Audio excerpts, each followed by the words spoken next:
אתם חייבים לראות את זה, כי זה הולך לשבור לכם את כל הסטיגמות שחשבתם עד היום על מכתב. בואו תראו איך אתם תתמכרו לזה ביום יום שלכם גם, סבבה? עומדת מאחוריי או לפניי הבחורה המושלמת הזאת. מה ביקשתי? ללכת עם ג'ינס ביום יום לעבודה ושישב עליי כמו שצריך? קלטו, מה לעשות? אנחנו אחרי לידה, יש לנו בטן תחתונה, יש לנו צדדים ויש לנו ג'ינס שאנחנו רוצים. אני מראה לכם רגע לפני המכתב איך הוא נסגר עליי, תקלטו.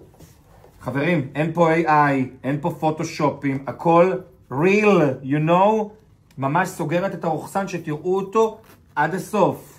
אתם קולטים איך הוא מחבק לי את הגוף, אפשר בבקשה לראות מאחורה?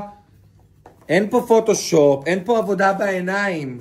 בואו תראו מה זה עושה עם המכתב. אני בכוונה פותח את זה רגע, אני בכוונה רגע מוריד את זה כלפי מטה. הכי חשוב להדגיש קודם כל, המכתב הוא בעצם תחתון, הוא ליום יום, הוא לא נועד רק לאירועים גדולים או לחתונות או לשמלות ערב.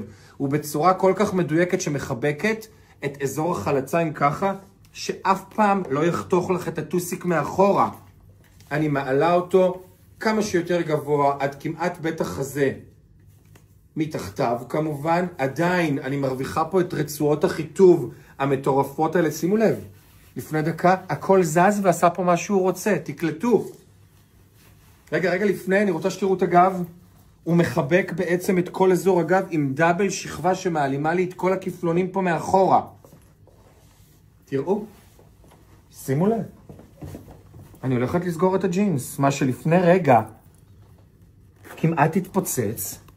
אפשר בבקשה לראות את זה בפרופיל? בנות, היא נושמת, הבחורה היא רגילה, אין פה שום תחכום בעיניים. אז כשאני אומרת שאני משנה את חוקי המשחק בעולם המכתבים, לזה אני מתכוונת, כי את לא תקני אותו אחד, את לא תקני אותו רק בצבע גוף, את תקני אותו גם בצבע שחור. פריט יומיומי, אני מחכה לכם באתר.